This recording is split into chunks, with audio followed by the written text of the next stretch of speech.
Hey guys, Kim from Inspiration Made Simple here. I just got my Cricut Maker 3 in and I'm going to unbox it and we're going to make something real quick straight out of the box, so let's get started.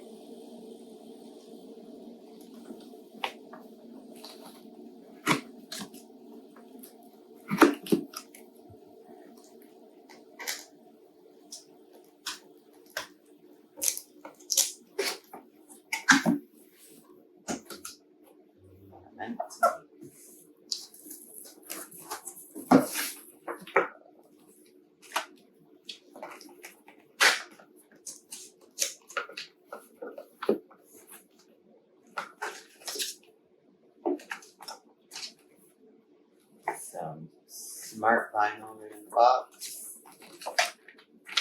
Just information about the machine, warranty and such.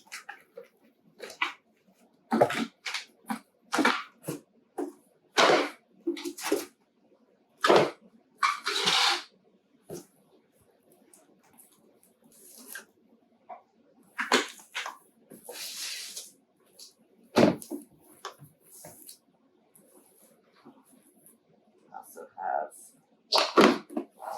power cord, USB, and then you get some more, looks like free samples. That's everything in the box.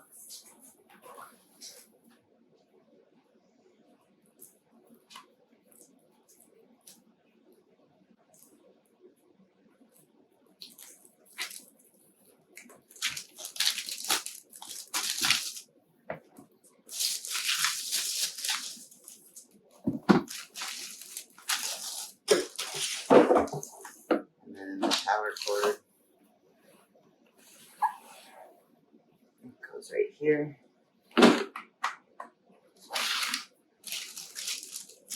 If you're using a computer or other device and you want to connect it, you have your USB, just like the other makers.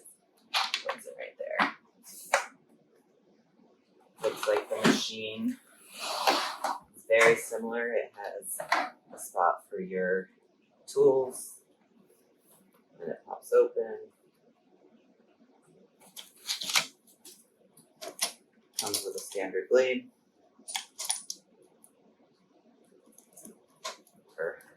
And then this is for your other tools. You pop in your pens, and any other tool that you're going to be using, like a scoring tool, that sort of thing, and then that closes. Alright, we're going to, also still have your tray for your blades and other tools, markers, pens, that sort of thing. And it has the section for an iPad or phone to sit right here. This all looks very similar. You have your power button, your feed button. It looks like they've changed this from your Cricut. It used to be the little Cricut, so now you actually know you hit this button to start and this button to pause. So everything's very similar. This is a little bit more sleeker, and let's go try it out. We're going to cut some wood. Alright, before we get started, I'm going to show you the two machines. This is the new machine that I just got in, and this is my original Cricut Maker. So this one opens up. Now my opening feature just gave out about a month or two ago, so I have to actually do it this way now. If you look at the adaptive tool system, this pops open, and that you can take your tool in or out, and then you close it, and then this opens and closes. And then you have your little tray for tools, and those are the buttons. You have the little lip for iPads and phones and tool storage. And so when we're looking at this one, it's very similar. This mechanism of opening is a little better than my current one. It also looks like they added some sort of lip right here so that it looks like it's for feeding the material, the mats, or the new smart material. So this is a little bit like a guide. The adaptive tool system looks very similar. You open. You still have the lip, and you have the section for tools, and then the buttons are just a little bit different. And then your tray opens up and you have some storage. Now let's get started. I've opened Cricut Design Space on my mobile phone, and I'm going to switch over to the Cricut Maker 3. You can see that I've typed the word relax, and I want to send that to my new maker. But first I need to activate it. So I go ahead and click that check mark and click activate. And it will update the machine if there are any necessary updates, so just follow the directions on the screen. If at any point you may need to reconnect your Bluetooth, just go ahead and reconnect and finish the updates. Once done, you'll see a green check mark telling you you're good to go, and then you're going to hit continue. I already have an access plan, so I'm going to skip this, but if you don't, you can go ahead and sign up now. And now it's time to send the cut file to the machine. I'm going to click on all materials, and I'm going to search for wood because I'm looking for a wood veneer. That's what I'm cutting out of. And then we're going to go ahead and send this to the machine and get cutting. To start, we need to attach the wood veneer to our strong grip mat. You want to do so with the grain of the veneer running the length of the mat, and then using painter's tape to attach the four sides. It just ensures that things stay in place while you're cutting. The other recommendation is to use a brayer and to really get the wood stuck onto that strong grip mat. If you don't have a brayer, you can use your hands. Just really make sure it's stuck. So I'm going to go ahead and finish using that brayer to get that adhered, and then we'll move on to the next step. All right, now that we're ready to begin cutting, I'm loading the mat onto the machine. I'm lining it up against that little shelf and making sure that it goes underneath these two little pieces right here, and then it's pushed up against the rollers. And then the flashing light tells you you're ready to load your material, so you're going to go ahead and press that.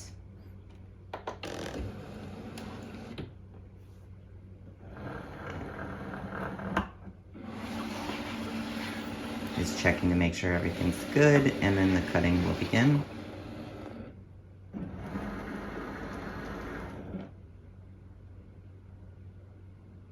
And, well, I should say, the cutting will begin once I hit the button to tell it to begin cutting.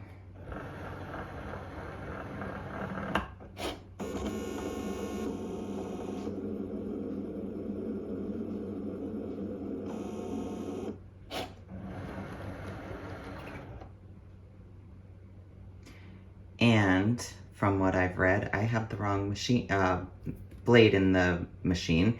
I thought it needed the knife blade, and it actually needs the deep point blade. So what the machine is telling me is it just checked, and that's the incorrect blade, so it's not going to work. So I need to remove that one and put the correct one in, and then it will cut. So if we were to push the flashing light, it's going to do the same thing. So that's the smart tool, the adaptive smart tool technology in use, showing you that you don't have the right tool in the machine and to please load the right one. So if this ever happens to you, that's why what's happening is you've used the wrong tool. So hold on while I switch things out. And because it's the right blade, it's gonna go ahead and get started.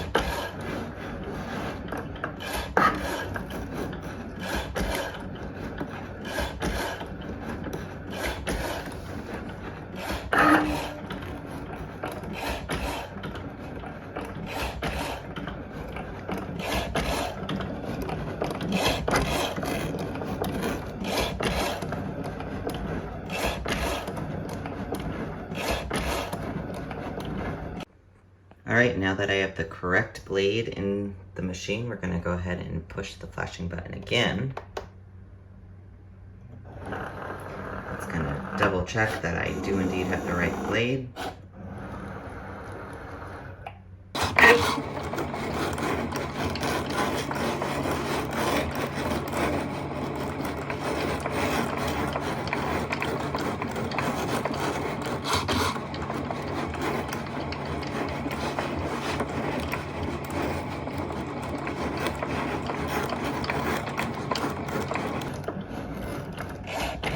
And this is where that brayer came in handy. It's making sure that the wood is stuck all the way down onto that mat.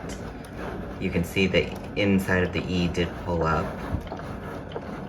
But other than that, everything's staying in place.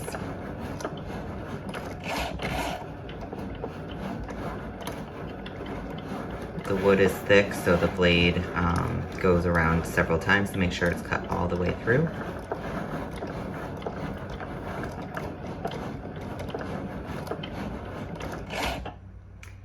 And now the machine is done its thing, and it's telling us that we can take the mat out, so we hit the button. And you can see there's the words we've cut out. And then to remove it from the mat, we're going to take the tape off, and then we're going to flip it over and pull the mat away from the material. So let me go ahead and do that. All right, I took the tape off, and then we just flipped the mat over, and we pulled that away from the material very carefully. And then I'm gonna do this without the camera just because I don't wanna break the wood, but that's how you take it off. All right, there we go. The spatula tool is not recommended for removing off the strong grip mat. If you need to use a tool, you can use tweezers to help you remove it. But I find just flipping it over and carefully, don't rush and take your time so that you don't break any of these small areas. But this is how it looks, and we're gonna get this added to my wreath. Super simple. Look how thin, it's super thin. It's hard to see, but, and this is a little over 6 inches, so it's intricate small cut, and it turned out great.